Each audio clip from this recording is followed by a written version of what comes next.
The scent of grilled meat hung in the humid summer air, mixing with bursts of laughter that floated across the backyard. Paper plates sagged under ribs and potato salad. Cold beers clinked. Cousins swapped stories about promotions and travel plans. You sat on the edge of the group, a lukewarm soda in your hand, nodding politely, invisible in plain sight. Your brother, standing tall in his pressed shirt and governor's staff lanyard still clipped to his belt, soaked up the attention like it was his birthright. "It's intense, but worth it," he said. "The governor's trusting me with key legislation now. Real policy stuff." Your father beamed. "That's what happens when you stay the course. You work hard, you follow the rules, you make it. Not like," he gestured vaguely toward you with his cup. "Not like dropping out halfway through and bouncing around projects. What even is it you do now?" You opened your mouth, hesitated. "Does it matter? I'm building a program for." But he waved you off. "Look, if you'd stayed in school like your brother, you wouldn't be living in that shoebox apartment downtown." A few chuckles. Someone murmured something about wasted potential. Your mother stayed quiet, eyes on her plate. Even your brother said nothing, didn't even glance your way. You swallowed hard, the soda now sour in your mouth. "I'm gonna head out," you said softly, setting your drink on the patio table. No one stopped you. No one noticed the way your jaw clenched or the heaviness in your chest as you walked to your car. But as you turned the key in the ignition, you made yourself a quiet promise, the polished stage lights warmed your face, but your palms were still cold with nerves. You glanced at your notes one last time before stepping up to the podium. The room was filled with policy makers, education leaders, and officials in expensive suits. You didn't wear a suit, just your usual button-up and the resolve earned from years in the trenches. You spoke without slides, without stats. Just stories. About kids forgotten by the system. About classrooms with broken heaters and overworked teachers. About how you scraped together donations, trained volunteers, and turned a condemned community center into a thriving after-school program. By the time you finished, the applause was hesitant, then thunderous. You stepped down, heart still pounding. A few people clapped you on the back, but one figure cut through the crowd like a blade, tall, commanding, surrounded by discreet security. The governor. He extended his hand. "That," he said, his voice calm but charged, "was the most authentic thing I've heard all year. We've got a lot of experts, but not enough people who've lived the work. I want you on my education reform board. We need your voice." You froze. "Me?" you asked, blinking. Behind him, someone shifted. Your brother. Lanyard still around his neck, face pale, eyes wide. He hadn't expected this. He was the insider, the rising star.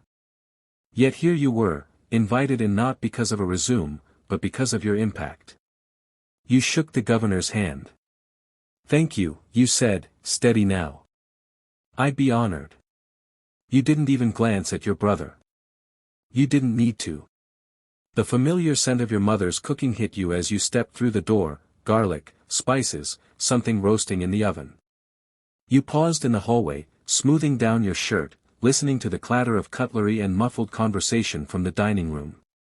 You were late. Intentionally. When you entered, they were already halfway through the meal. Your father glanced up first, brows lifting. "Well, look who decided to show up," he said, voice already tinged with sarcasm. "Still trying to prove something?" Your brother didn't look at you. He was slicing his chicken, focused and silent. Your mother offered a stiff, polite smile, like to a distant guest. You walked in calmly, set your bag down, and pulled out a chair. "No need to prove anything anymore," you said as you Saturday, "The governor appointed me as an education policy advisor. I start next month." It dropped like a stone into a still pond. Your mother's fork clattered onto her plate. Your father blinked, frowning like he hadn't heard right. Across the table, your brother finally froze mid-cut, eyes lifting to meet yours.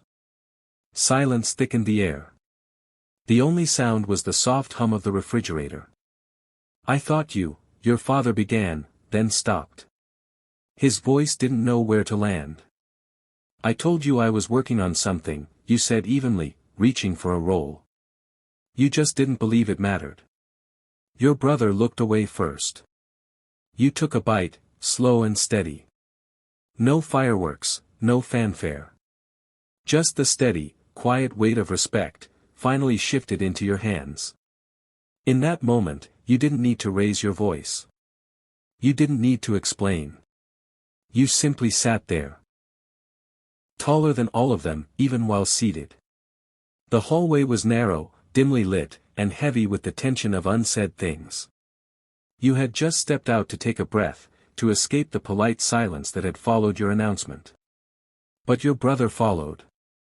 "Did you go behind my back?" he asked, voice low, sharp. "Did you pitch something to the governor without telling me?" You turned to face him. His jaw was clenched, eyes searching yours for some angle, some trick. The badge clipped to his belt glinted under the hallway light, a reminder of the world he thought he ruled. You shook your head. "No," you said quietly. "I didn't need to. I just did the work no one noticed, including you." For a second, something flickered in his eyes. Not anger, not yet. Just confusion, then the slow bloom of realization. He opened his mouth, closed it. Scoffed. "You think you earned it just because you..." "Not just because," you cut in, calm but firm. "I built something from nothing. While you were networking, I was scraping together donations. You chased titles. I chased change." He looked away, jaw working. No retort came. Only silence, and envy thick in the space between you. You didn't wait for more. With a steady breath, you stepped past him, your shoulder brushing his. He didn't follow. In the past, you'd have felt small in moments like this, invisible beneath his spotlight, his connections, his applause. But now, he stood still, swallowed by the very shadow he once cast over you. The studio lights were warm on your skin, but this time, they didn't make you sweat. The cameras didn't unnerve you. The crowd didn't blur. You sat tall in the chair across from the anchor, microphone clipped neatly to your collar. The cheering beneath your name read. From underdog to state leader, one advocate's journey. The interviewer smiled. "When you started that little program in a condemned building, did you ever think it would lead to the governor's reform board?" You smiled back, not rehearsed, not performative. Just real. "Honestly, I didn't think about where it would lead. I just thought about who it would help. One kid. Then another. And it grew from there." The screen behind you flickered to life, showing clips, grainy photos of early classroom setups, then sharper footage of kids laughing, learning, building futures. The camera panned slowly across the audience. In the front row sat the students who'd walked that journey with you. Some were now mentors. Some were first-gen college-bound. All of them wore pride like a second skin. Somewhere, miles away, your parents sat on their couch, watching. Your phone buzzed in your lap.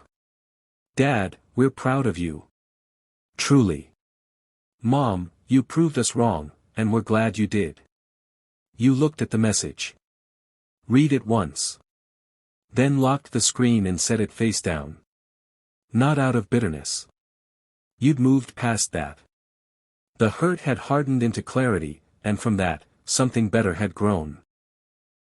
You didn't need their approval to feel full. As the interview wrapped and applause rang out, you smiled again, steady, quiet, and complete. You weren't the family's cautionary tale anymore. You were the story they told now, with wonder.